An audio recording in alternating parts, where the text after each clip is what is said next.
Hello everyone, and welcome back to video 2 of this first module. In this video, we're going to start looking at the history of heathenry. Now, there's a lot of information here. You do not need to remember everything. You do not need to take notes on everything. You don't need to learn everything. The key thing is to get an overview for yourself, but also please pay particular attention to the religious practices mentioned, because a lot of them will come up again in future modules. There will be a slide which will pull all those modules together at the very end of this, which will it will say all the different religious things. But I'd like you to take notes as we go through about the things that stand out to you, okay? Now, before we go any further, I want to show you a book here. This is called Our Troth, Volume 1, Heathen History by Ben Waggoner. So it's the 2020 version. There are earlier versions of it, but this is the one I'm recommending. A lot of the information I've got here for you is taken from this book, and I highly recommend that you do get this book as well, because you can then flick back and have a look and remind yourself of all the information. There's also a lot more, obviously, in a book than I can go through in a video. But yeah, if you want a really good introduction to heathen history, written by a heathen, this is the book to get, okay? So that's Our Troth, Volume 1, Heathen History. Okay, so let's make a start. So first, a note on the word Germanic. Germanic. So I will use the word Germanic quite a lot in this course, and I want to explain what I mean when I use that word, okay? So I use it the same way linguists do, as a name for a particular subfamily of the Indo-European languages, okay? So it's the Germanic languages. That's what I'm referring to. And I also use this word to refer to the groups of people who spoke these languages in the past, as well as those who speak these descendant languages today. So it's like the Germanic tribes, the Vikings, the Scandinavians, the Anglo-Saxons, okay? But it's important to remember that ultimately, they never actually called themselves Germanic.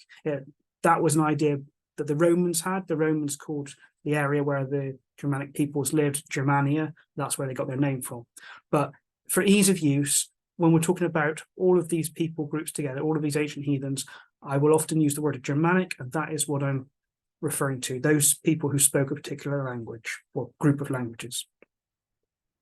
So there's this theory in linguistics about something called the Proto-Indo-Europeans, which were a group of clans or tribes who probably lived in the Pontic-Caspian steppe, which is sort of the Ukraine, South Russia area, around 4000 BCE. And then from there, they migrate out, okay, and they migrate across Europe, they go into West Asia, they go into India, they mix with all the local populations there, and they become the dominant language and cultural group in those areas. And then when you talk about people like the Romans, the Greeks, the Persians, the Celts, the Scandinavians, and the Germanic tribes, and the Indians as well, all of those peoples stem from this group. All of their languages stem from this original Proto-Indo-European language. Now, we don't have any records of this language. It's all been reconstructed, okay? And we call that original reconstructed language Proto-Indo-European. And then it evolves over time into the various different language groups of Europe, India, and West Asia. In the Germanic branch itself, it's split into three things. So you've got the North Germanic language, which is Icelandic, Faroese, Norwegian, Danish, Swedish, okay? What we think of as Scandinavian languages. You've got the West Germanic. This is English, Scots, Frisian, Dutch, and German. These are, the English and German and Dutch languages. And then you've got East Germanic, which has gone extinct, but we do have texts in Gothic. Like we have a copy of the Bible in Gothic, which shows that there was an East Germanic branch as well. Okay. And the modern speakers of these languages are in the countries you can see on the screen there: Iceland, England and Ireland, to an extent Ireland, Germany, Netherlands, Denmark, Sweden, basically all Scandinavia, except perhaps Finland. So that's the Germanic language, or languages, I should say. So let's look at the earliest Germanic culture. So it seems to have come from sort of the northern Germany area and the southern Scandinavia area. So like Denmark, northern Germany, southern Sweden, that area. Okay. And in around 500 BCE, it's identifiable as a distinct culture there called the Iron Age Jastorf culture. And that comes out of the Nordic Bronze Age, basically. And then they gradually expand that culture. And you can see that by 1 CE, quite a lot of Germany and parts of Eastern Europe are covered by this culture. And then after 1 CE, you find them expanding even more. So particularly during the sort of time of the Roman Empire, you've got, on this map, you've got the Anglo-Saxons and Jutes, the Franks, the Goths, the Vandals, the Visigoths, the Ostrogoths. Quite a lot of the different tribes expanded all over the place, including taking back over the Roman Empire, taking over England, taking over a whole swathe of Europe. The Romans, as I said before, named the area above the Danube River Germania, and that's where they get their name from. But these tribes, eventually, they destroy Rome themselves. And this period of particularly the 4th and 6th century is referred to the migration age, because that's the main time when all this expansion was happening. The Roman Empire was collapsing, and did collapse, in fact, particularly in the Western area. And so you have a lot of invasion by the Germanic tribes. Now, on this map, you have Huns and you have Gaels. They're not Germanic groups, but they are, again, invasions into the Roman Empire. Now, if we jump forward again, so this time into the 8th to the 11th centuries, particularly 793 CE, which is when the Vikings first land and sack Lindisfarne, to 1066 CE, which is the Battle of Hastings, when the Vikings, when the Normans took over England. That sort of time period is what we call the Viking Age. Okay, and you can see how they gradually have expanded in this map their reach. So they start off in the 8th century with these dark brown areas, Norway, Sweden, Denmark. In the 9th century, parts of England and more of Sweden and Norway, and bits of Iceland. By the 10th century, they're in the Rus states, so Russia area. They're in Iceland, they're in Greenland. 11th century, they take over more of England and even a bit down in Italy. And later on, you've got the green areas. Now, these are areas that were subject to raids, but they weren't actually taken over by the Vikings. So it's important to note that Viking was not a job, it was not a people, okay? It was not a group of people. The Vikings, that's the name we give them, but that's actually not what they were called. The Viking is a job title. It means basically a pirate, a seafaring pirate, someone who goes and raids and trades and settles in other places. Okay, and you can see from this map that they reach very far. They reach North Africa, the Middle East, even America at one point, and Russia. And you can see they raided all over the place, as well as just settling in places as well. So there was a big expansion of the Germanic tribes. Now, let's talk about the history in the different ages, okay? So let's start out with the Stone Age. So this is sort of 40,000 BCE to about 1800 BCE. Now, prehistory in Europe and Russia, it's split into 3 ages. You've got the Stone Age, the Bronze Age, and the Iron Age, based on particular materials that they mainly used at that time. And these ages, it's important to note, were not the same universally in every area. They differed in different areas, okay? When they started, when they ended, and that sort of thing. 15,000 years ago, you've got humans in northern Germany and traveling into southern Scandinavia and they're, as you expect, they are the hunter-gatherers and they fished.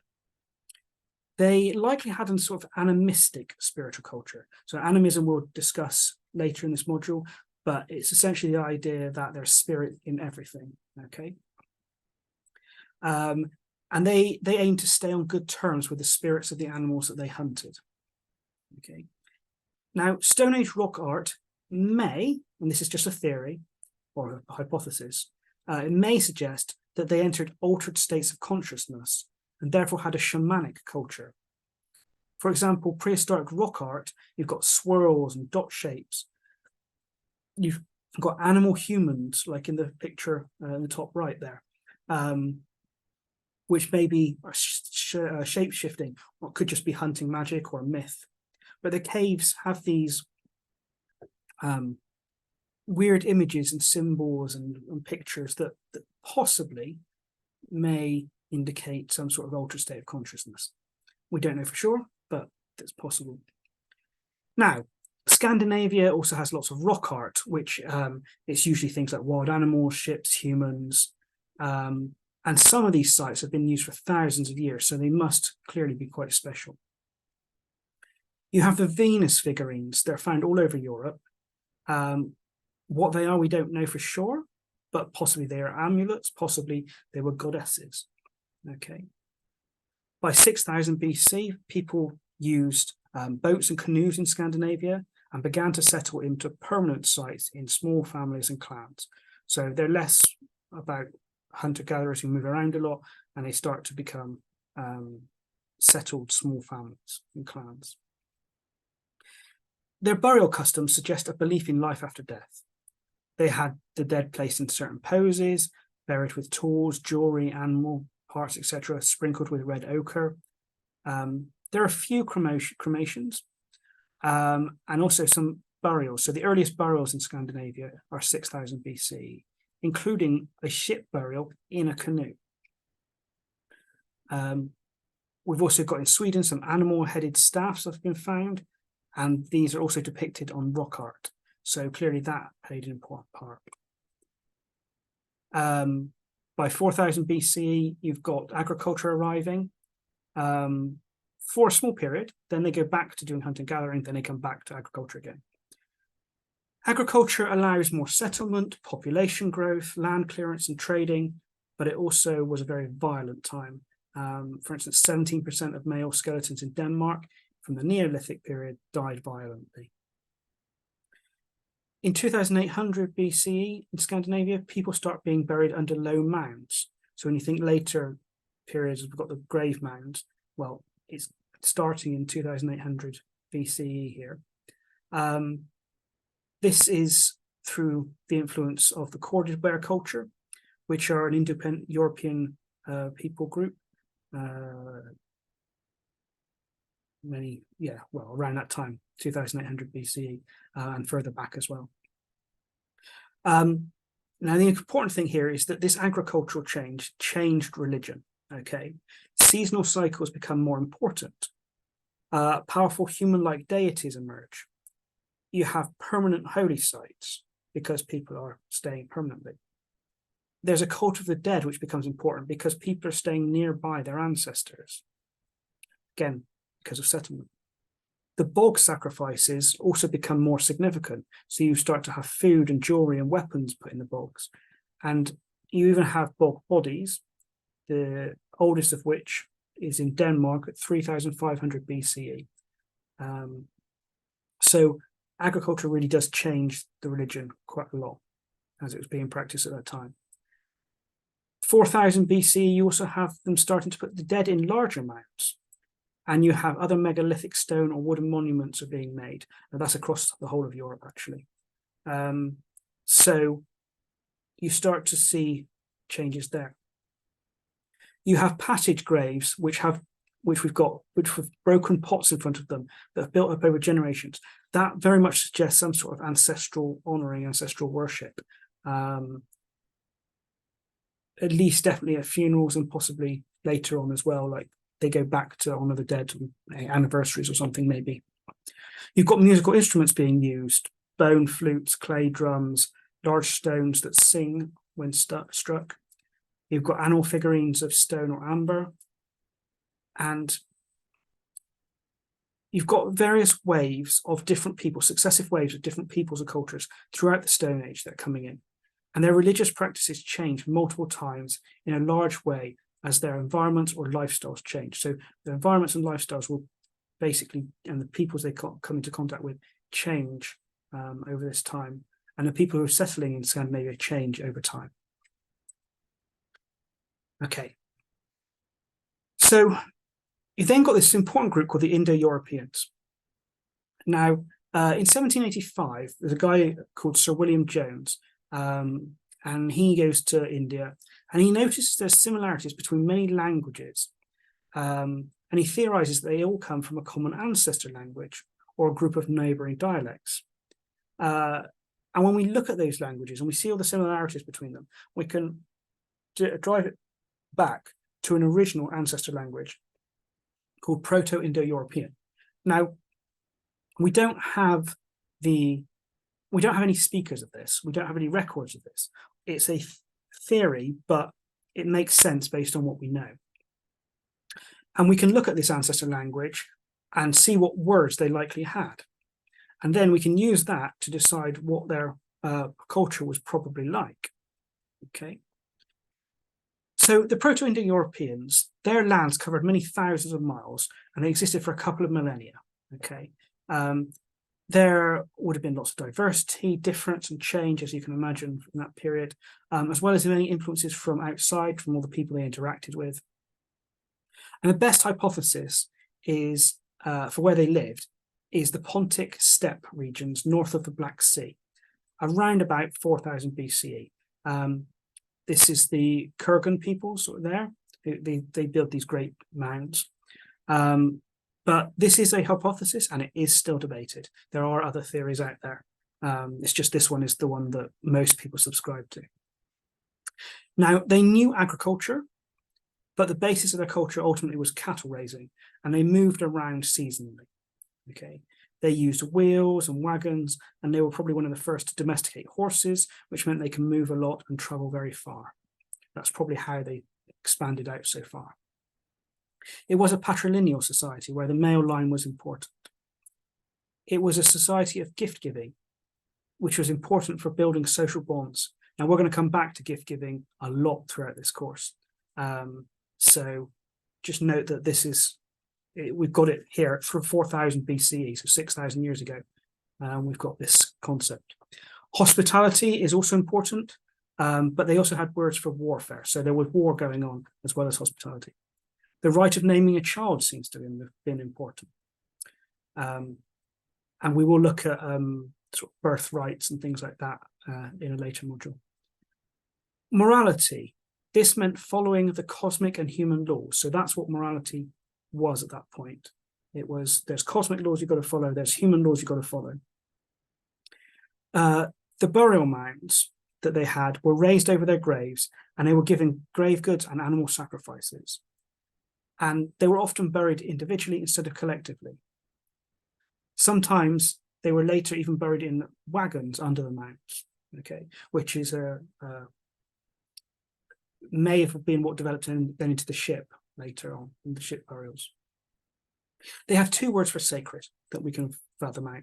One meant filled with power, and the other meant set apart from the world. Okay.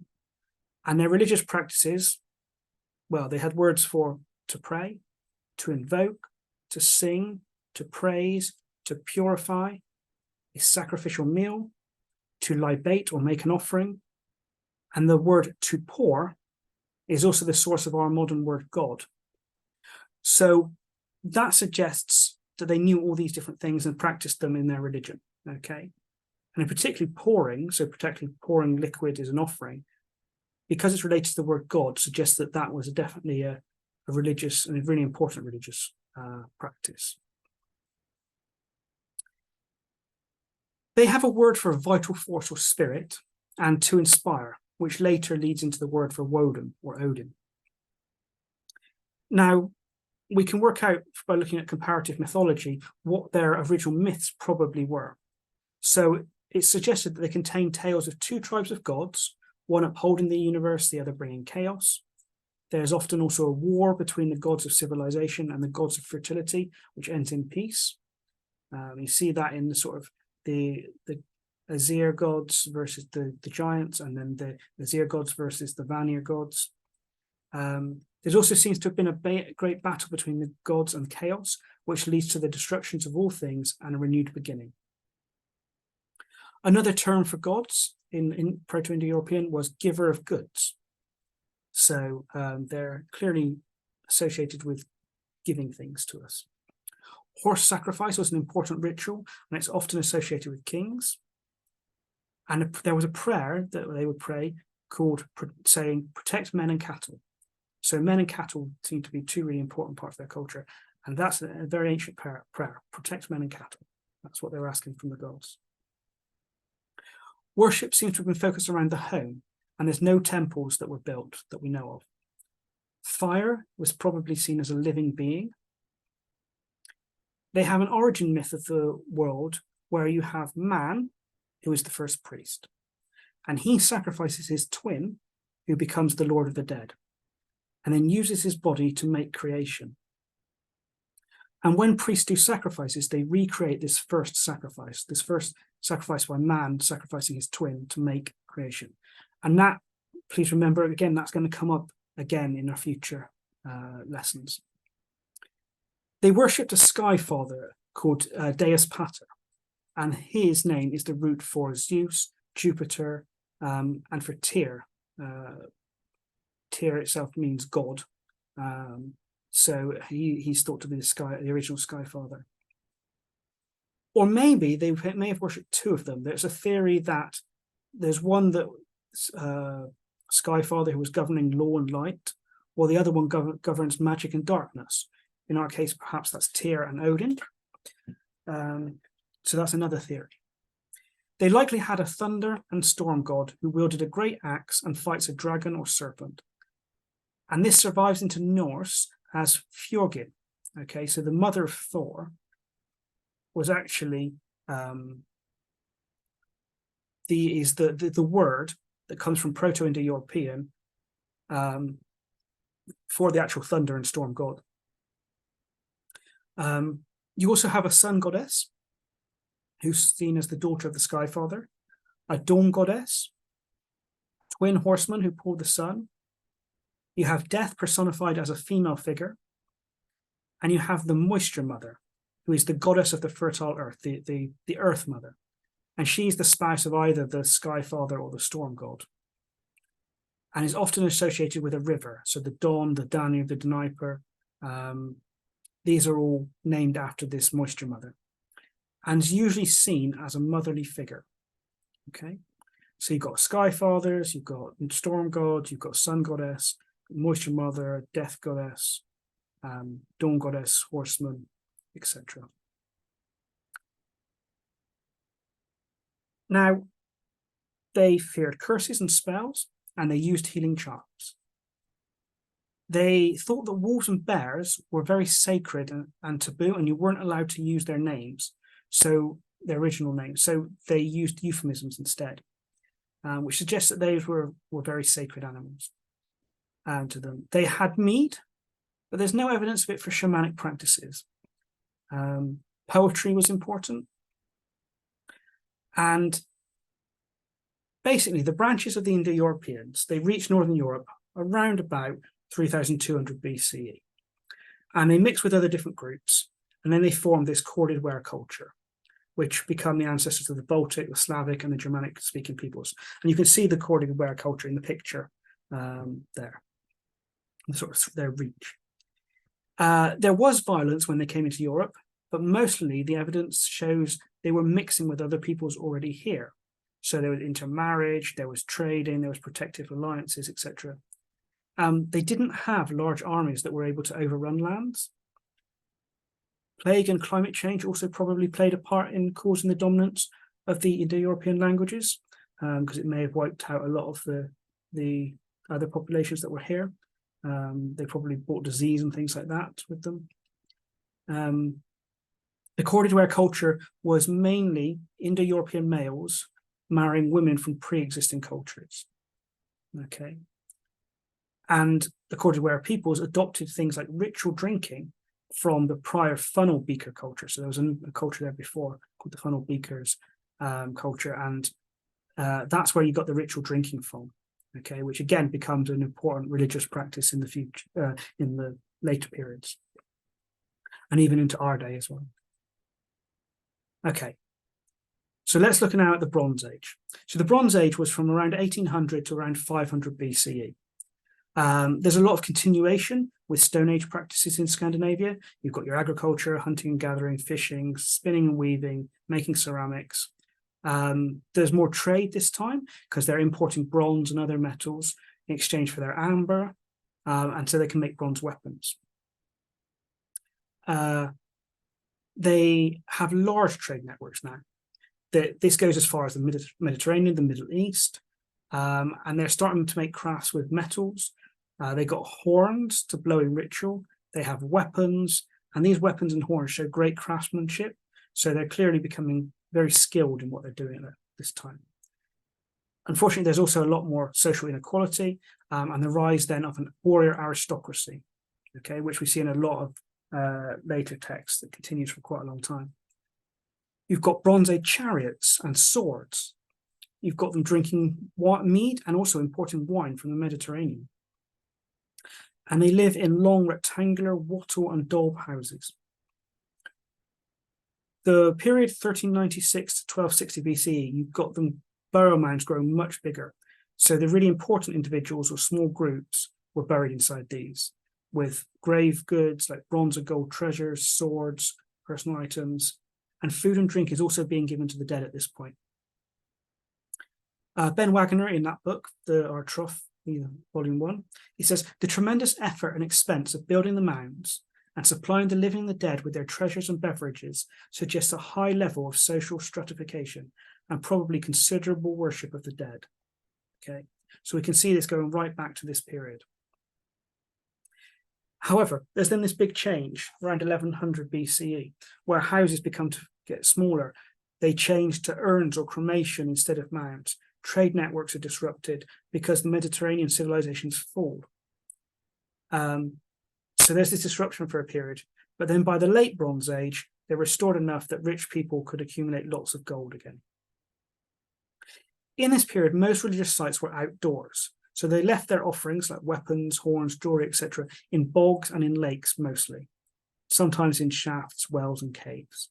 Okay, but it's mainly an outdoor practice religion. Burials could include a box or bag of strange objects like shells, dried roots, animal parts, razors, bits of stone or metal, and that could have been used for healing magic. It seems quite similar to what we later see in the Seidr workers in the Viking Age. You've got the rock art continuing as well from the Stone Age. But whereas the Stone Age rock art is about animals and hunting, the Bronze Age rock art is more religious ceremonies and processions, sun wheels, spirals and circles, ships, wagons, chariots, warriors and plows. So much more about religion and human stuff, basically. We also find these cup-shaped depressions in rocks. These are called Alf mills. We don't know how they were used at that time, but in later times, they've definitely been used for offerings. And Alf is a word for elf. So sort of an offering to elves in these rocks.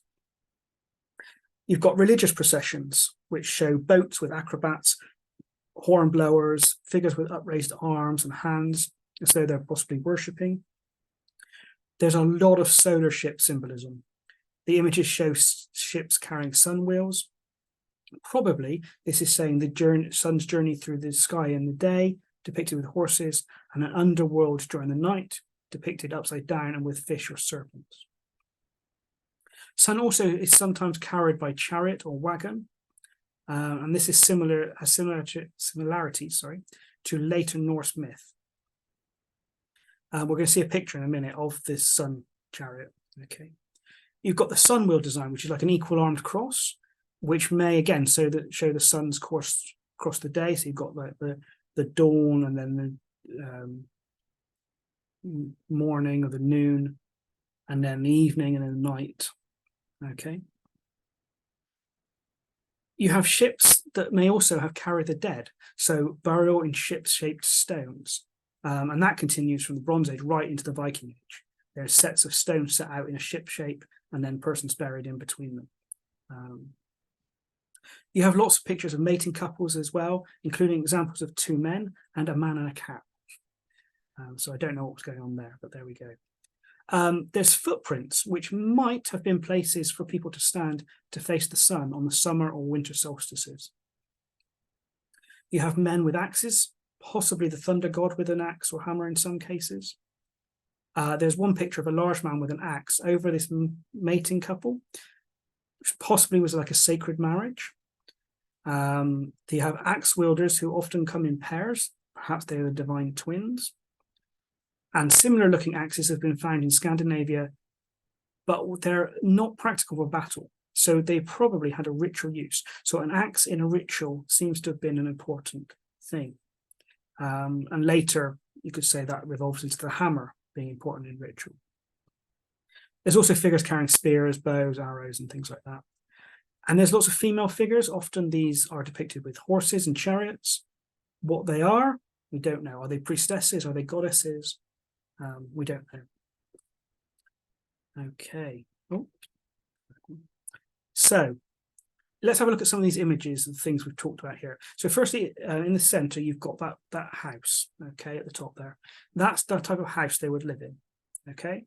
On the left of that, you've got these rocks with the holes in. These are the elf mills. This is where people would go and pour offerings to the elves, certainly in later times. Below that, we've got the ship burials. So you'd have the stones set out like a ship, and people could be buried in the middle. Below that, you've got your sun cross. What that symbol meant, we don't know, but maybe it was the 4 parts of the sun going, the 4 stages of the sun going through the sky. Next to that, you've got a burial mound at the bottom middle there. So they would have had burial mounds.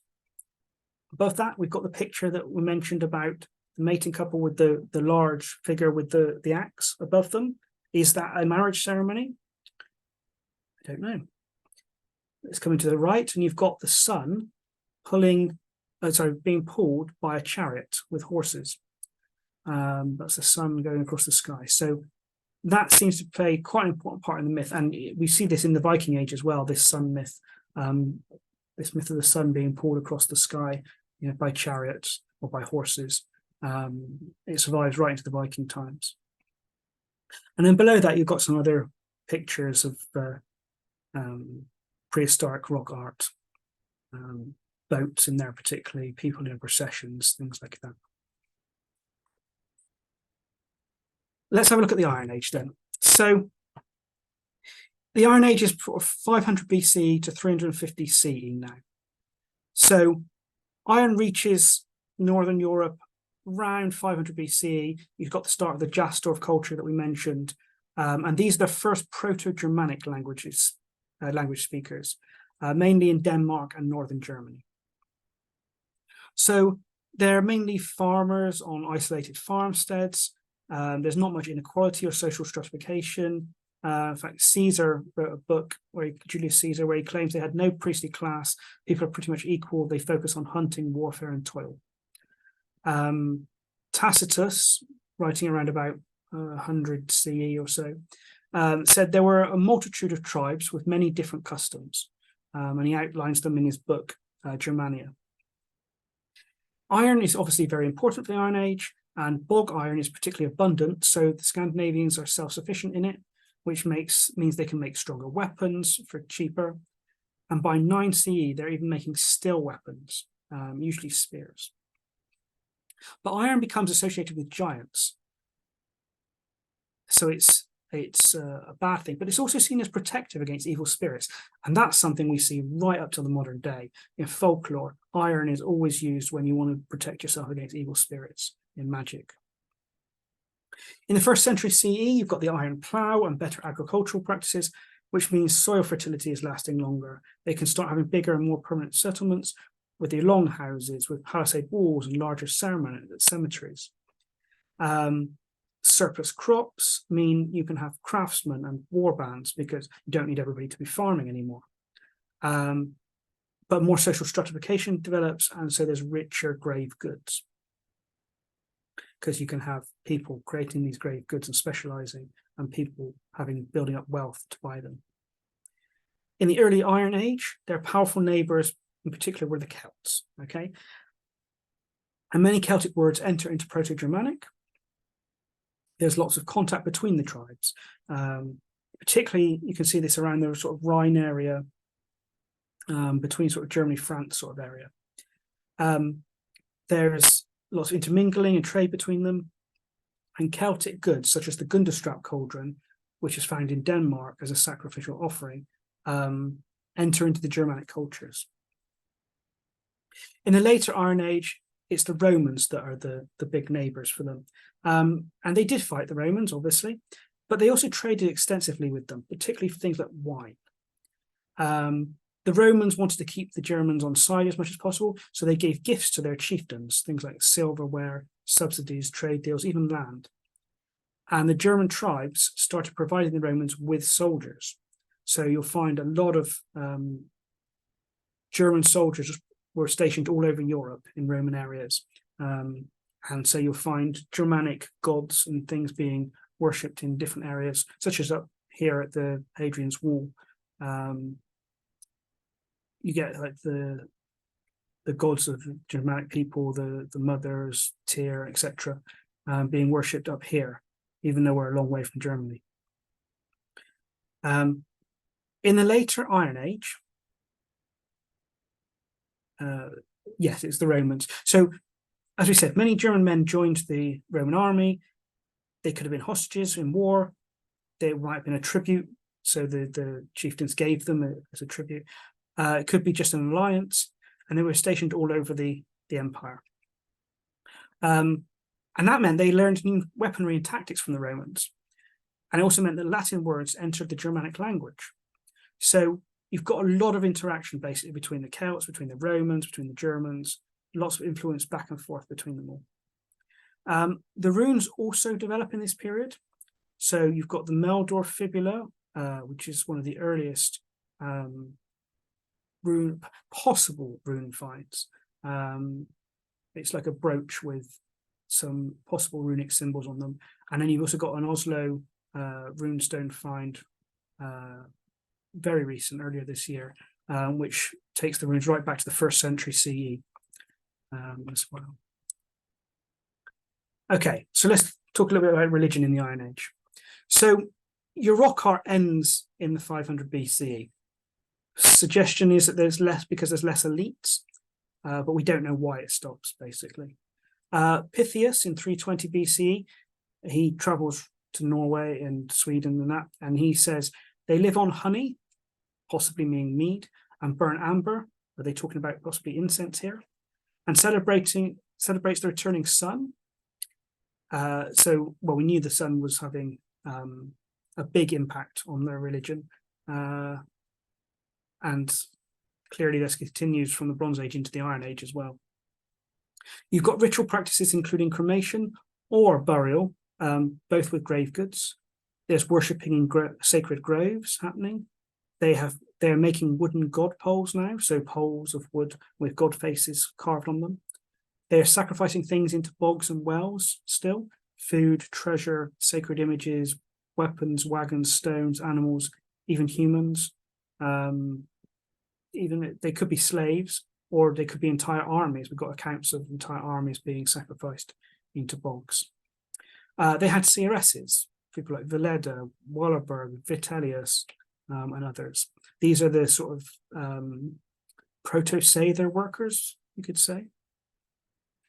There's an Etruscan helmet called the Nagau helmet, made around 400 BCE.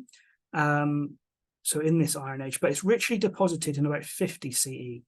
And it contains the word Tewaz, which is the name for Tyr or Tew, or the earliest name. And this is the earliest evidence we have of a Germanic deity name.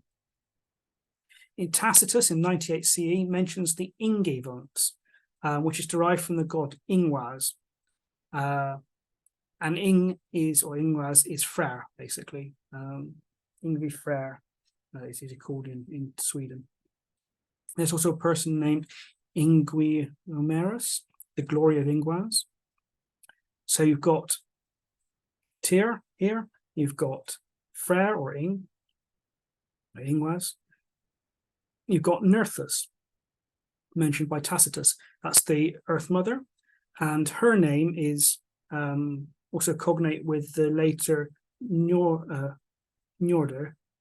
which is the Scandinavian god of the sea. Okay, you've got the Gothic language, which has rune names like Inguz, which again is Ingwaz, and Tiz, which is Tiwaz, so Tyr. So again, these gods are popping up. Tacitus himself says that tribes sacrificed their enemies to Mars and Mercury and worshipped Mercury above all. Now, we can use something called interpretation in Romana. That's essentially what they were doing. They were looking at the Germanic gods and then trying to see them as close to the German as the Roman gods. So Mercury in this case was Odin or Woden, and Mars was probably Tu or possibly Thor. Tacitus also mentions tribes worshipping a sun god and worshipping Isis. I'm not sure who that would necessarily be, particularly as we think it's a sun goddess throughout a lot of time. So a sun god is an interesting take, but it could just be a single tribe worshipping a sun god and the rest worshipping a sun goddess. We don't know. It seems likely, so this is Ben Wagner again, it seems likely the German folk also knew Wodenaz, Odin, Frijo, Frigg, and Thunaraz, Thor, as well as the personified sun goddess and a corresponding moon god. A 200 CE sword piece includes the name Servant of Walther, which is Uller. So this is another god, mainly just in Norway and Sweden areas, called Uller, and there's also place names for him as well. But he's not really mentioned in the lore. The 3rd century buckle from Denmark has an inscription, "I dedicate this to the Aesir." So we've got the Aesir showing up in the 3rd century. This is long before the Viking Age. Gothic language preserves the word Ansus, which is God or one of the Aesir. And we also have the Romans helping us out here by raising many altars to Germanic deities, particularly the mothers and the sea goddess Nehelania. Now, Nehelania may actually be a Celtic goddess. She's on the sort of border between Celtic and Germanic. But the mothers, again, they're probably a mixture of Celtic and Germanic. We'll discuss the mothers in detail in a later module. But there were certainly some Germanic mothers. Okay, so that's the religion in the Iron Age. Let's get into the migration and the Vendel Age. So the migration age, as we talked about before, was around the 350 to 550 CE time. This is the key time for many heroic legends like Sigurd the Volsung, Beowulf, King Arthur. Often the tribes migrated into the Roman Empire because they needed new land, and then they adopted Roman ways of life and language. They started paying taxes to Rome and working the land. Some even became Roman citizens, and you've got them starting to convert to Christianity as well. In 370, you've got the Huns entering into Europe and pushing the Goths into the Roman Empire, which started a war. So the Huns are not Germanic, but the Goths were, and so they're pushing the Goths into the Roman Empire because they're coming into their own lands, and that starts a war. 410, you've got periods of peace, but there's blunders by the Romans, and eventually the Goths sack Rome. The Visigoths, meanwhile, take Spain and Gaul, and the Romans had to pull troops from the Rhine frontier to deal with these, which lets in more Germanic tribes, and they push as far as North Africa. So this is pretty much the end for Rome. Roman troops in Britain also have to be pulled back to Rome. Now, sources claim that the Picts attacked what was left of Roman Britain, and that the British king Vortigern asked the Angles, the Saxons, and the Jutes, who were living in Denmark and northern Germany, to help. And according to these sources, they say they came over and fought off the Picts and received some land in return. Other evidence also shows that the Frisians and the Franks also came over. But DNA evidence suggests it wasn't either a mass immigration or just a small elite of Anglo-Saxons that came. It's something in between, okay, that came here to Britain. In 455 CE, the Vandals sack Rome again, and Rome is then ruled by their puppets. In 493 CE, the Ostrogoth king Theodoric conquers Italy. In 552 CE, you've got the Eastern Roman Empire of Justinian conquering Italy again. So the Roman Empire had split into two. The Western Roman Empire was sacked and fell to the Germanic tribes. The Eastern Roman Empire stayed in place, and then they come over in 550 and take Italy. But in 582, the Langobards, again another Germanic tribe, take Italy again. So at the end of the 5th century, Theodoric and his Ostrogoths held Italy. The Anglo-Saxons ruled most of England. The Visigoths were still migrating through France to Spain. The Vandals were settled in northern Africa, and the Franks had claimed most of modern France. So pretty much all of Europe is being run by Germanic tribes by this point. Okay. Now, the let's look at the tribes on their own. Okay, the particular ones. So the Anglo-Saxons, they maintain their ties with Germany and Denmark and their religious beliefs, and the archaeological remains as well. They all seem quite similar.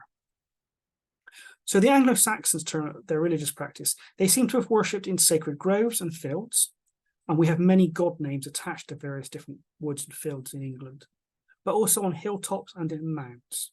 Okay. So mounds, caves, pools, bogs, and ruins are also named after monsters, dragons, and elves. So they're seen as more dangerous places. You've got the word harrow, which comes from the Anglo-Saxon harg, which is an outdoor sacred place, usually on a hill. Okay. And these were sacred places that were being used by cultures before them too. So they would take over some places that were being used by other cultures like the Celts and stuff before they took over. There's not really that much evidence for temple buildings, okay, but Bede does mention them. There's a place in Northumberland called Yeavering Bell, which has a big Anglo-Saxon complex and a building that appears to be a temple, or the ruins of a building that appears to have been a temple. We do have evidence of sacred pillars. There's Thurstapul, which means Thunor's pillar or Thor's pillar. And then you've got Aldhelm in 680 CE mentions crude pillars, as in pillars with, he said there were stag heads and snake heads on top. So pillars seem to have been an important part. So outdoor sacred groves, hilltops, pillars. But then around 600 CE, you see the first heathen kings converting to Christianity. And by the death of Penda in 659 CE, all the kings of England were Christian. Because Germanic kings were also religious leaders, when they converted, it meant that the people had to as well. And so conversion was often as much about politics, marriage, trade deals, and diplomacy as it was about beliefs. Interestingly, many converts actually also kept their heathen ways too, and we see repeated laws and complaints from church leaders throughout the next 500 or so years about heathen practices being carried on, basically. On the continent, things were a bit different. You've got the Franks who convert to Christianity very early. They bring in Anglo-Saxon missionaries like Boniface, who destroyed many pagan places like the Thor's Oak, and Willibrord to convert the Frisians. Now, the Franks were ruled by a leader called Charlemagne, and he conquered the Saxons and forced them to convert and destroyed many of their sacred places, like the Irminsul, which is like a tree or a pillar type thing. Now, the Saxons continued to revolt many times against Charlemagne up until 841 CE, and they often refused to give up their heathen customs for quite a while. Eventually, Christianity did prevail, but there was a lot of, unlike in England, where it was a relatively peaceful conversion, on the continent, the Saxons in particular were quite violent, and well, it was violent against them anyway. Okay, in Scandinavia, you've got 450 CE. They start making some gold pendants called the bracteates. These have runic inscriptions on, images of animals and deities, and especially animals morphing into humans or merging into other animals. Possibly this is shape-shifting. Possibly it's the Fylgir, which is like the personal guardian spirit. In 500 to 800 CE, you have these gold gulber, which are rectangular gold plaques, which shows animals or it shows humans embracing. These are given as tokens and possibly tokens of, given as offerings and possibly tokens of marriages. Then you have this really big thing that happens called the Fimbulwinter. 535, 536, there's this volcanic eruption with records in the Mediterranean, in China, all sorts. The sunlight is blocked, the crops fail, and it gets really cold.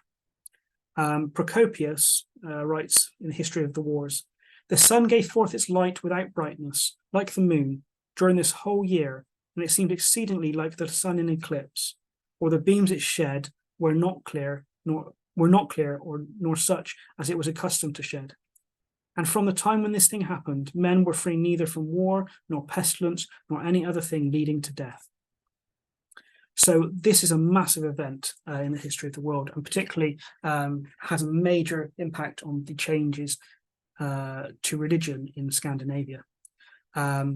Basically, it's a year where the sun is not able to shine properly because we think the volcanic eruption blocks out a lot of the light in the atmosphere. You've got silver production, which are coins, stopping in Europe for 100 years. Agriculture and maritime trade collapse in Scandinavia. Farms and settlements are abandoned.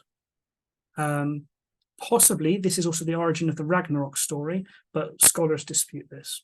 Some do. It causes change in religious customs, and particularly the end of the sun cult. So up till now, up till this period, the sun seems to have been a really major part of worship in Scandinavia. And then this just seems to change overnight around this period. And so this is what we think caused that. So there's also big social change. You've got small tribes joining into larger groups with powerful leaders. They often claim descent from gods. You've got new elites taking over and big estates are created where you've got large chieftain halls, sometimes 50 meters long. So this is where you're starting to get the halls coming in. You've got crafting workshops as well, like goldsmiths, shipbuilding, which develop near trade routes. But you've got less fortifications being built, which suggests it's getting more centralized, but less fighting between the tribes. Religious practice then starts to move from the outdoors to the halls. Bog sacrifices stop, offerings happening in or near halls instead. They happen in near or near halls, including in the post holes of the halls. So when the people dug up the halls posts, they found offerings in them. War spoils are taken by the chieftain and given to loyal warriors instead of being offered in bogs. Okay. Stone piles are being used as altars often, and you start to get temples being built. So you've got Uppsala, Uppakra, areas around the estates also seem to be named for religious practices like God's Sanctuary or Thor's Grove. So you're getting a lot more, there is some outdoor stuff going on, but you're getting a lot more indoors focused on the chieftain and the warriors and altars and temples and things. Okay. Elites have large burial mounds built, and there are great ship graves with lots of grave goods, for example, at Vendel. Okay, so you're getting things move from outdoor to indoor here. You're getting repeats of these burial mounds, though, which we've seen throughout the ages. You're seeing the sun cult start to be reduced, things like that. But you're still getting some outdoor stuff, groves and things like that. Okay, now we move into the Vikings. So the Viking Age starts, as I said, at 792, goes on till 1066 CE. Vikings, it's not the name of a people, it means pirate, basically. And they did lots of trade. So you've got trade with the northern areas of Norway, you've got it with Ireland, with North Africa, with Central Asia. You've got items found basically from China, North India, Byzantium, and Egypt too. So there's a lot of trade going on. And in 792 or 793 CE, they start raiding Lindisfarne. Okay. Now it's important to note that they had also been raiding the Baltic since at least 750 CE. But now we start this from when the monks write down about it in Lindisfarne. Why? One, ship technology is better. Two, there's too many men and few women. The men need wives. Three, elites need treasure to be able to give to their warriors to keep them loyal. Okay, so they've got these factors that are pushing them to expand. And then the Vikings raid all over Europe. You've got Paris, you've got Spain, Constantinople, Caspian Sea. Many of the Irish cities start out as Viking settlements. The Viking Rus, which go down the Volga River, ruled Novgorod and Kiev. Further invasions into England, like the Great Army and things like that. That was stopped actually by King Alfred in about 878 CE. But then they come back and they rule York and the Danelaw area. But the Vikings are defeated and then they take it back again. So lots of war here. They raid England again in 997 CE, leading to an English king ordering the massacre of the Danes. And this essentially enrages Svein Forkbeard and Canute from Denmark really, really highly. And so they invade England, and this time they take over and rule Britain, Denmark, and Norway. Canute rules it until 1035 when he dies. And then in 1066, the Viking Age ends. This is when Harold Hardrada, the last Viking to attempt to conquer another land, is killed in England at the Battle of Stamford Bridge. So it's a time of a lot of war, but also a lot of trade. Now, in Norway, you see Harold trying to unite the country, but people disliked his rule and moved off to places like Orkney, Shetland, Scotland, the Hebrides, the Isle of Man, and Iceland. And that's where you start to get the Iceland being settled, because they're not happy with the centralization that Harold tried to bring to Norway. You have the books Icelandingabok and Landnámabók, and the sagas of the Icelanders. They tell of the history of the settlement of Iceland. So you'll come across those books mentioned in texts, and you can buy the sagas of the Icelanders, and that's basically what it's talking about. Now, in 911, the King of France grants Normandy to Hrolf Ragnarsson. You may know him from the Vikings movie as Rollo. Greenland is discovered by Eric the Red. North America is discovered, and there's some trade with Native Americans in 985 CE. You've got Charlemagne sending a missionary to Denmark in 823 CE, and then Denmark officially converts under King Harold in 965 CE. So that's Denmark, northern France. 960 to 1030 CE, Norway oscillates between Christian and heathen kings, and they keep killing each other, basically. But eventually it does become Christian. 1000 CE, you've got Iceland. Now, the Christians and the heathen communities there were tense. They were arguing with each other all the time. So you've got Thorgeir, the law speaker. He's a guy who basically has to stand there at the Althing, which is like their parliament, and recite all the laws. And so he has to choose which religion Iceland is going to adopt. And he follows this practice of going under the cloak. This is a magical practice you'll hear about if you study magic in Heathenry, for a day and a night. And then when he comes back, he says, okay, Iceland's going to become Christian, but there's some accommodations for heathen practice, which over time Christians obviously remove. But that's essentially when Iceland converts. In Sweden, we have heathen worship lasting a lot longer. It goes on till around 1100. You have the main trade ties are more to the east. So there's less pressure really to convert from the southern from England and France and all that sort of stuff, and Rome. There were some missionaries in 829 CE, but their success was mixed. And the kings switched between Christianity and heathenry over time, just like in Norway. Eventually, though, in 1100 CE, King Yngvi finally imposes Christianity on Sweden. And that brings an end to heathenry, basically. A few more bits about the religion. So in the Viking Age, there was no unified religion. Okay, each family or region followed their own traditions, and place name evidence shows that different gods seem to be emphasized in different regions. Thor was worshipped in most places, and especially in Iceland, whereas Tyr appears to be the most important in Denmark.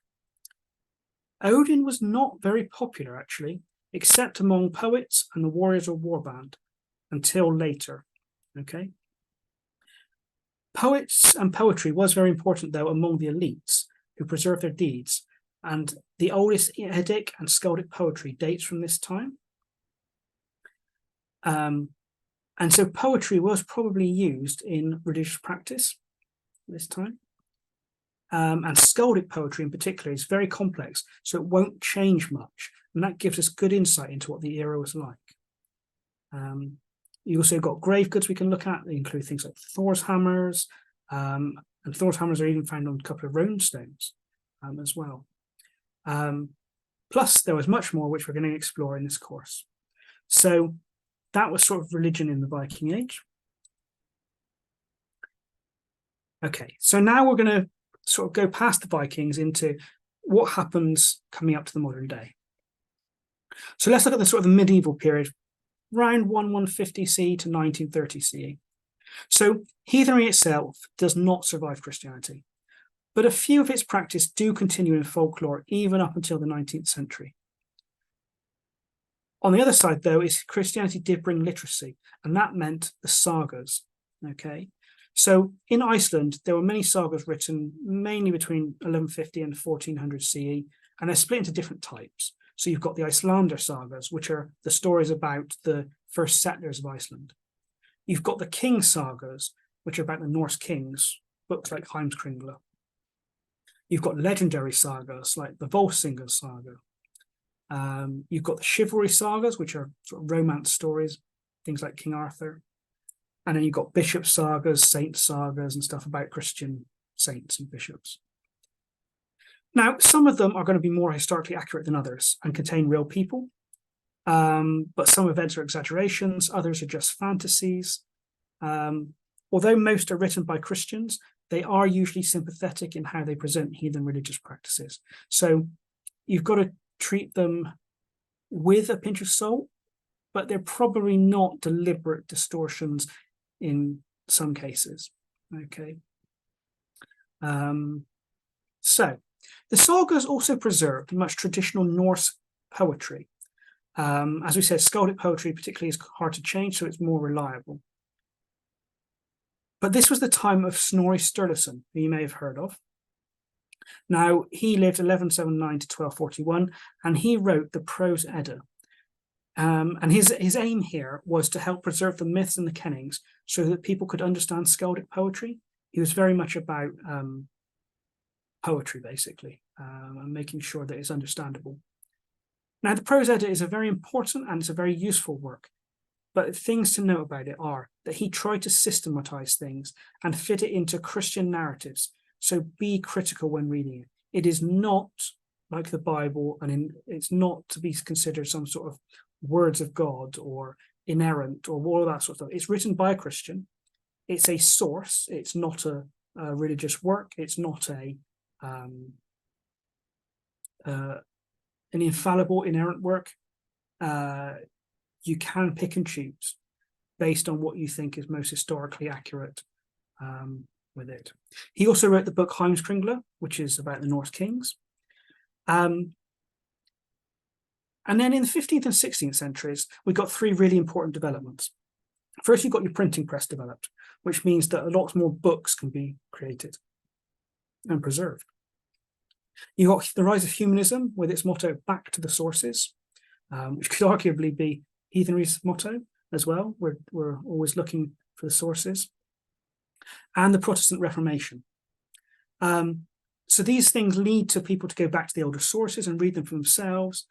And it inspires people to look at their own national histories. So it inspires them to look at their own Scandinavian histories, for instance, rather than just following what Rome says. It led to the rediscovery of Tacitus's Germania, and that sparked interest in German history. The dissolution of the monasteries in England, as part of the Protestant Reformation, led to a lot of books being destroyed, which probably mean we've lost a lot of stuff.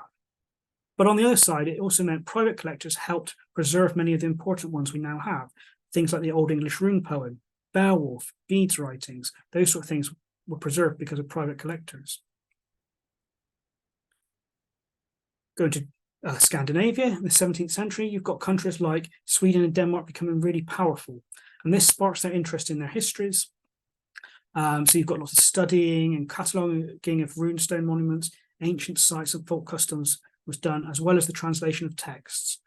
So this is really important for preserving a lot of stuff that we might otherwise lose. 1643, you've got the Icelandic bishop Brynjolfur Sveinsson. He finds something called the Codex Regius, which he gives to King Frederick III as a present. And that turns out to be the Poetic Edda, which is a really important source document for us. Okay. It's full of poetry. It includes things like the Havamal, the Völuspá. It's just absolutely vitally important. And probably a lot of the poetry stuff may have been performed in religious settings as well. So as well as sort of like settings of the king and stuff like that. So yeah, it's a really important text that's preserved because of that. In the 18th and 19th centuries, you've got the rise of Romanticism. Now, this inspires an interest in national history and folk traditions and in the pre-Christian religions in Germany, Britain, and Scandinavia. It inspired new philosophy. It inspired opera like Wagner, dramas, poetry, art, sculpture, stories, and epics like the Nibelungenlied, folk songs, ballads, archaeological studies, and the translation and preserving of texts, along with dictionaries for this. So it's really important in getting some of our really just preserving stuff in research, there's just lots of stuff that comes out of this, which can help us as heathens. You have important figures at this time, like the Grimm brothers, who published fairy tales and Teutonic mythology, which preserves a lot of the stuff. Be careful, though. Obviously, this was 200 years ago, some of this stuff and some of these writings, and they didn't have all the knowledge that we have now of things and how to interpret things and stuff.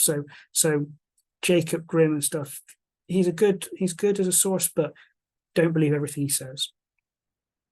You've got another guy called Wilhelm Gronbeck, who's sort of 1873 to 1938. He's an academic, and he wrote a book called The Culture of the Teutons. Now, modern scholars do critique this, okay, because there's a lot of stuff in it that is just his opinion, basically. It's not very good. It's not very good. But it has heavily influenced modern heathenry, and you'll still find book lists going around Facebook and other places saying that that's one of the most important books for you to read. It's not. It's a bad source. You should not be reading it unless you really want to see a bad source, if you want to. But it has heavily influenced some of our ideas. Things like the concepts of frith, luck, a multi-part soul, and the Ingarth Utengarth. These are things we will be looking at as we go through. I'm not going to say that these concepts are not historical or not relevant, because some of them definitely are. But they come into modern heathenry through his influence, basically. You've also got the translations of the Vinland sagas, which inspired interest in the Vikings in America, because it tells about how the Vikings go to America. You also got a nationalist romanticism, which combines an interest in occultism, mysticism, and Germanic mythology to create this Volkish ideology in Germany. And this meant that some groups are created advocating a pure Germanic religion and practiced, interestingly, pagan rituals, but they were monotheists. They believe in a single god, not in the multiple gods that heathenry does.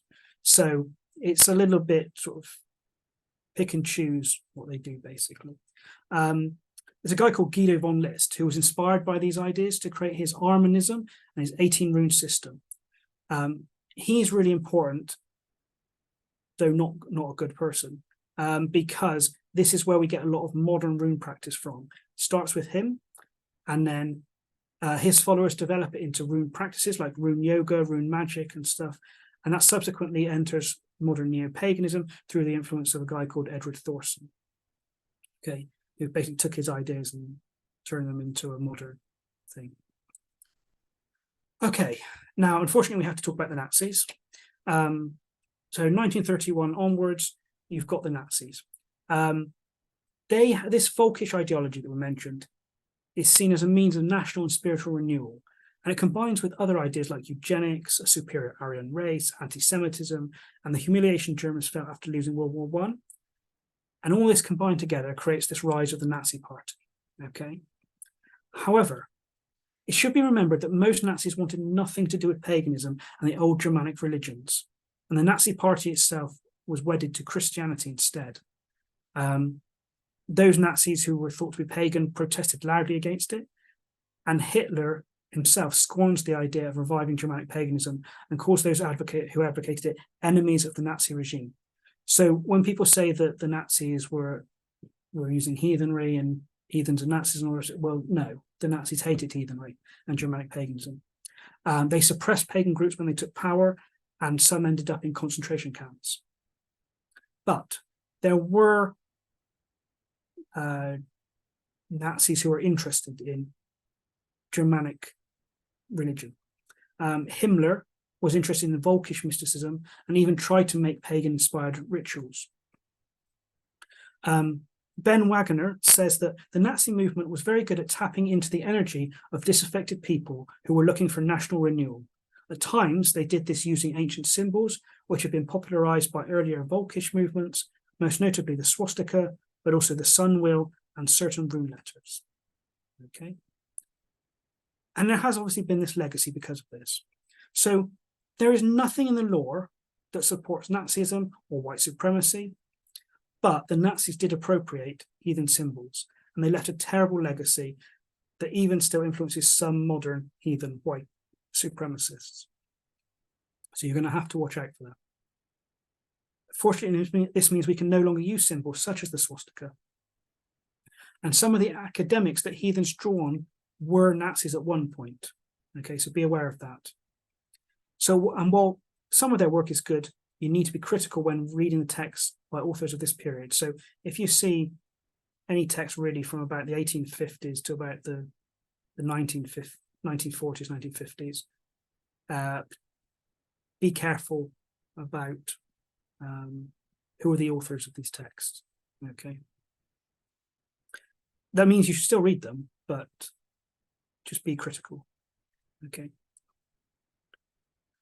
Okay, and let's bring it right up to the modern day. So, some aspects of modern history of heathenry are unpleasant, okay? And we need to understand those, hence the slide about the Nazis. But there's also a lot of positive stuff, okay? So, let's have a look at it. So the 20th century, you've got the earliest creators of heathen organizations, and these were often racist, anti-Semitic, and even explicitly Nazi, as we've mentioned. You've got people like Alexander Rudd Mills, Elsa Christensen, David Lane, John Yowell. They create what's called Odinist organizations. These organizations seem more influenced by the Christian monotheism than from Norse polytheism. Some of the organizations continue to exist, in fact. You've got the Odinic Rite, the Odinic Fellowship. They have a temple and they're very influential in prisons. They're also the ones that created the 9 noble virtues. So if you come across that and you wonder where it came from, it basically comes from these early Nazis and racists. You've got Steve McNallen. He was influenced by the Odinic Rite, and he founds the AFA, which originally was called the Asatru Free Assembly in 1977.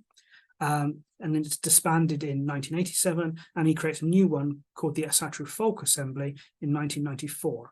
And his aim with this is to counter what's called inclusive heathenry. Okay, and the Troth organization, because he believed basically the heathenry should only be practiced by those of the Northern European descent. So basically, if you weren't white and from Scandinavia or Germany or Britain, you can't practice heathenry. This is what this essentially means by folkish. Okay. Then in 2016, Matt Flavel took over the leadership of the AFA, and it's become explicitly white nationalist, as has McNallen. So a lot of organisations now have put out statements condemning the AFA because of this. There's another movement called Theodism. Now, this was created by a Wiccan called Garman Lord, with an aim to promote Anglo-Saxon heathenry, though some offshoots also focus on continental German heathenry. It had a big impact on heathenry, especially through books by its members, Eric and Swain Wodenin. They wrote things like We Are Our Deeds, Hammer of the Gods, Path of the Gods, things like that, which are really influential books on heathenry. It also emphasized the importance of academic scholarship, and it has certain approaches to ethics and ritual practice and metaphysics, which influence the way modern heathenry is done. It focused on creating a retro-heathen mindset and social structures based on Anglo-Saxon society. So they have a system of ranks and oaths to leaders. This is quite controversial in the heathen movement. Obviously, people are seen, when they first come in, they're called thralls, which is another word for slaves. They have to take oaths, and they have to build up their membership, build up their worth in the eyes of the community over time. So it is quite a controversial way of doing it. Garman has actually stepped down. Swain himself has become a Christian, but several groups still exist from this, which like the White Marsh Theod and the Eldrise Theodish Fellowship. We have a look at Iceland. In 1971, you've got Sveinbjörg Beintynsson. He refounds Asatru and the Asatruar Félagið, which got official recognition by the Icelandic government in 1973. Unlike American Asatru, it wasn't full of racists. And since 2003, it's been led by Hilmar Orn Hilmarsson. By 2019, it had 4,000 members in Iceland, and it's constructed a temple in 2020. Now, in the 1990s, organised heathen groups appear in Scandinavia, and they're inspired by Iceland's Asatruar Félagið. So this is in other parts of Scandinavia now, as well as their own national traditions and folklore. And they use names like Fornsid or Fornsidir rather than Asatru, which means old custom, basically, those do. Asatru means true to the Azir, whereas Fornsid or Fornsidir is old custom. Okay. In Britain, we have the Odinic Rite, the Odinist Fellowship, and the Woden's-folk, which are active. Now, the members of these are often from the far right, and their organisations are folkish, which, as I said, it means they believe that only people with Northern European ancestry can practice heathenry. Okay. The inclusive groups are the opposite. They say that anyone can practice heathenry. And then there's a sort of middle group called the tribalists. So there are also many non-folkish groups, as I said. You've got the Kith of Yggdrasil, the Kith of the Tree and Well, the Confederation of Heathen Kindreds, and Asatru UK, which is the largest inclusive heathen group in the UK. There are also groups active in Germany, Switzerland, Spain, Netherlands, even Costa Rica and Brazil. Now, Stephen Flowers, this is the guy, Edric Thorson, who did a lot to do with the runes. Now, he joins Scott McNallen's AFA in 1978, and he focuses a lot on runes and wrote many books on the esoteric use of runes. He founds what's called the Rune Guild in 1980, and the Ring of Troth, along with James Chilsom, in 1987. So he's had a lot of influence on heathenry, basically. The Ring of Troth, now just called The Troth, is a US non-racist, so basically an inclusive heathen group. It publishes a magazine called Iduna, books of rituals and lore, including the Artroth books, like the one, the History of Heathenry book. It has a prison ministry to combat the racist groups, and a clergy program. And Thorson and Chilsom both stepped down from the leadership in 1992. basically there's a controversy about them being part of the Temple of Set, which is a satanic organization, and they didn't want that to destroy the trough. So leaders since have included people like Veldelfer Gunderson, William Bainbridge, and important members have included Diana Paxson and Ben Wagoner. So you'll come across those names when you read books in heathenry. They're quite important people to be aware of. So for a while, the trough was a big tent for both folkish and universalist heathens. But after the AFA published a racist and homophobic post in 2016, that was on Facebook, 120 heathen organizations across the world, including the trough, signed something called Declaration 127, which explicitly condemns the AFA and their hate. Now, Wicca has also had a lot of influence on heathenry. There's something called the hammer rite in heathenry, where you go around to the four corners and with a hammer. That's from a Wiccan practice. You've got the Asatru ritual calendar, which basically takes the Wiccan eightfold path of the year, the wheel of the year, and puts heathen names basically on the festivals. And the founders of Theodism, as I said, were Wiccan. So they have had an influence as well. And arguably, we wouldn't have had the interest in heathenry and paganism in general without the establishment of Wicca. So it's been quite a big influence. Now, heathenry has also itself inspired lots of pagan Reconstructionist organizations who try to look to the historical sources to build their religious practice. So you've got Greek Reconstructionists now, you've got Roman Reconstructionists, Celtic Reconstructionists, and a lot of them are inspired by the fact that heathenry started this emphasis on Reconstructionism. You've also got the internet, which has helped heathenry explode in popularity with social media, websites, podcasts, YouTube, books, and more. Solitary heathens and groups can now connect with each other because of the internet. But there's also been a massive amount of misinformation, plagiarism, and bad scholarship too. So it can be very confusing. And that's part of the reason I put together this course, is because I want to be able to explain what are good sources, what do we actually know from these sources, how should we practice, and to combat against some of the rubbish that is out there. Okay. And while there are a lot more inclusive heathen organizations now, please be aware that racist ones do still exist, as we talked about. Okay, so let's finish this video now with some talk about the heathen religious practices that we've seen throughout this stuff. I know there's been a lot of information, but really the most important stuff is the things on this page here, because this is going to influence how you decide to practice your heathenry. Okay. So we talked about rock art of animals, humans, processions, spirals, ships, sun wheels, chariots, plows, axes, weapons. We talked about the possibility of shamanism, about Venus figurines and animal-headed staffs. We talked about the Alf cups, the cups in the rocks where you can pour offerings. We talked about there was cremation, there was burial with grave goods, there was burial in ships, wagons and mounts. Maybe you want to think about how you want your funerals and stuff to be. There were sacrifices of food, of jewelry, of treasure, of weapons, animals, of people, of sacred images. And these were often in nature, in bogs, in lakes, in shafts, in wells and caves. One thing I will say, if you're going to do this, be eco-friendly, okay? Don't go putting a load of rubbish and stuff out in nature. It will annoy the elves, as we'll get to when we talk about them. Sacrifices in sacred groves, fields, hilltops, and at mounds. So when you're thinking about where you're going to sacrifice, you might want to do it in a sacred grove, a field, a hilltop, or a mound. They had sacred pillars and sacred trees. We're going to talk a lot about trees in certain sections of this course. Stone pile altars. Maybe you want to build an altar of stones. Sacrifices in halls and temples. Doesn't have to just be outside, it can be inside too. Libations, this is pouring liquid. Okay. Food and drink being given to the dead, so honouring the ancestors. Musical instruments, horns and singing, maybe you want to put these into your rituals. Honouring the sun, and probably they honour the solstices, although it's important to note that we don't actually have any records of them honouring the solstice, or celebrating the solstice. We'll come back to that when we look at festivals.